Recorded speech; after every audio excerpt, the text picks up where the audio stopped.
स्वामी जी, आज चूंकि बात बजट की हो रही है और मजबूत रीढ़ की हड्डी के बगैर कंप्लीट हेल्थ की बात हो ही नहीं सकती, और इसके लिए भी 3 योगाभ्यास स्वामी जी करवाई जिससे बैकबोन जो है वो ज़बरदस्त रहे, ताकि खड़े रह सकें किसी भी मुश्किल के मुकाबले। चलो बात आशीर्वाद।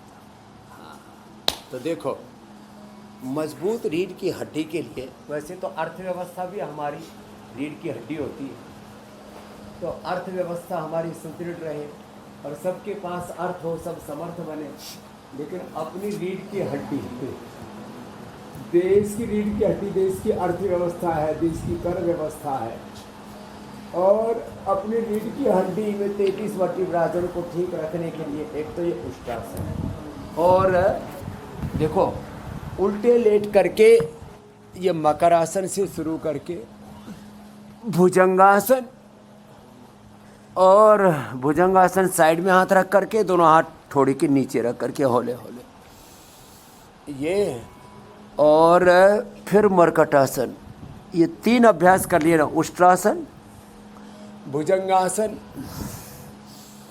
और फिर मरकटासन, तो किसी की रीढ़ की हड्डी फिर गड़बड़ नहीं होगी, नहीं तो cervical spondylitis, pain, slip disc, sciatica, lumbar spondylitis, ankylosing spondylitis, कुछ भी कुछ बना ही रहता है। मैं 3 बातें छोटी छोटी बोलता हूँ। 3 अभ्यास तो ये मरकटासन, भुजंगासन, उष्ट्रासन रीढ़ की हड्डी के लिए, मंडूकासन, वक्रासन, पवन मुक्तासन बीपी शुगर के लिए, और 3 अभ्यास ओबेसिटी के लिए। ये तो अपने दैनिक चर्या में सम्मिलित कर रहे, तो लाइफस्टाइल डिजीज से हमेशा के लिए 100 साल के लिए छुटकारा मिल जाएगा। 100 साल तक न बीपी, न शुगर, न थायराइड, न गैस कब्ज, एसिडिटी, न ओबेसिटी। ये देखो 3 अभ्यास ही और कर लें। हाँ, बजट भारी भरकम हो तो जिसमें भारी भरकम टैक्स लग जाए वो बड़ा कष्ट देता है, तो शरीर भारी भरकम हो, ओहो, तन और मन भारी भरकम हो तो बड़ा कष्ट होता है। तो टैक्स तो ज़्यादा लगाएंगे ही नहीं, इसी निर्मला सीतारमण, लेकिन मन भारी भरकम हो जाए उम्मीद है तो गुजारा मुश्किल है। फिर कुछ भी भारी नहीं होना चाहिए भाई, निर्भर होना चाहिए, नहीं? अच्छा, निर्भर होने के लिए स्वामी जी आप अक्सर ये भी कहते हैं कि साइकिल चलाना बड़ा फायदेमंद होता है, तो कुछ सस्ता करें ना करें, साइकिल थोड़ी सस्ती कर दें ताकि हर कोई साइकिल से सफर करने की शुरुआत करे। ठीक है ना स्वामी जी? और ये वातावरण पर्यावरण के लिहाज से भी कितना अच्छा है। और यहाँ पर एक डिस्क्लेमर भी दे देते हैं कि स्वामी जी, मैं और आप अखिलेश जी का कोई प्रचार नहीं कर रहे हैं।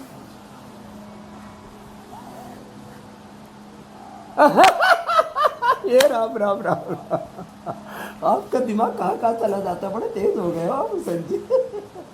मुझे लगता है आप पत्रकारिता करते करते कल को जो है एमएलए, एमपी या सीएम के दावेदार ना हो जाए, और हो जाए तो अच्छी बात है। राज्यसभा का वादा स्वामी जी आपने पहले ही कर रखा है हमसे।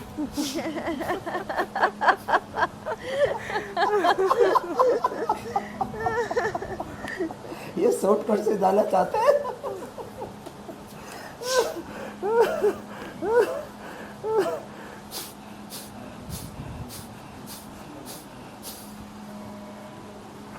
चलिए, थोड़ा सा हास्य योग के बाद, योग हंसते खेलते ऐसे जी रोज हो जाता हमारा। जी जी, और वक्त पता ही नहीं चलता स्वामी जी, आपके साथ बातचीत करते हुए कैसे पूरा कार्यक्रम हो जाता है, और फिर हम ब्रेक ले लेते हैं, आगे बढ़ जाते हैं। स्वामी जी, अब अगला विषय मैं आपके हवाले करता हूँ। कुछ बॉडी में जो न्यूट्रिशंस की जो कमी होती है उसकी वजह से बहुत सारी दिक्कतें लोगों को होती हैं। विटामिन हैं, प्रोटीन है, आयरन, फैट, कैल्शियम, मैग्नीशियम शरीर में, बॉडी में प्रॉपर रहे सबकी मात्रा। इसके लिए ज़रा खाने की थाली कैसी हो ये भी ज़रा बताइए, और योग का कुछ इसमें कोई और ज़रूरत हो तो वो भी समझाइए। हाँ, एक तो ना जो है सरकार को खाने पीने की चीज़ों पर टैक्स कम कर देना चाहिए, प्लीज़ मोदी जी। कितनी प्यारी रिक्वेस्ट है। अब सीतारमण भैया।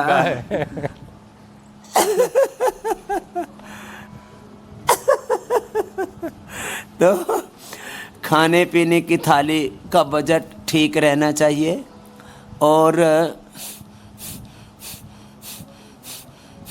देखो मैं आपको एकदम नेचुरल न्यूट्रास्यूटिकल्स के बारे में बता देता हूँ। मंडूकासन और योग मुद्रासन तो करना ही है हमें, वक्रासन, और इतना भी ना हो तो कपालभाति कर लेंगे, उसी से भी गुजारा हो जाएगा। और विटामिन डी की पूर्ति के लिए सूरज की धूप काफ़ी है, और जो भी शाकाहारी हो उनको दही, छाछ, डेयरी प्रोडक्ट्स का प्रयोग करना चाहिए। उससे उनके अंदर vitamin D, B12, calcium, iron, omega और प्रोटीन आदि की कोई कमी नहीं रहेगी। विटामिन सी बस बच जाता है, वो आंवले से मिल जाएगा, इसलिए आज आंवला एलोवेरा किलो हमने साथ ही रखा हुआ है। अब अगली बात,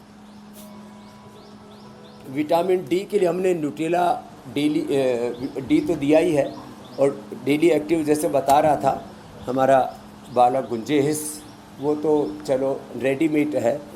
सिंथेटिक विटामिन नहीं लेना, नेचुरल लेना। B12 जो है आम की गुठली में, आम गुठली के दाम, आम की गुठली और जामुन आजकल बहुत लोग खा रहे हैं, संभाल के रखना।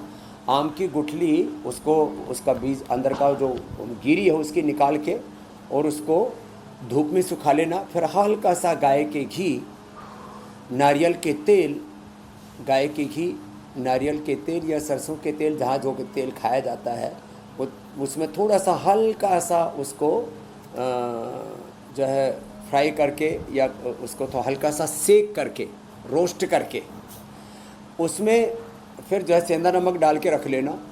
विटामिन B12 का सबसे बड़ा स्रोत है। फिर अंकुरित ले थोड़ा थोड़ा, उससे B12 भी मिल जाता है और उससे और भी छोटे छोटे न्यूट्रिशंस, माइक्रो न्यूट्रिशंस मिल जाते हैं। और B कॉम्प्लेक्स पूरा मिलता है मोरिंगा से, इसलिए मोरिंगा की टैबलेट। और सबसे अच्छा होता है स्प्रिलुना। ये हमारा अमित तो जो है न्यूट्रिला बड़ी खाता है ये सारे न्यूट्रिशंस का स्रोत है। वैसे स्वामी जी, और मैं तो उम्मीद B करता हूँ कि कॉम्प्लेक्स का न्यूट्रिला स्रोत पे है स्वामी जी मोरिंगा। और सोया चंक्स पे भी टैक्स कम हो जाए।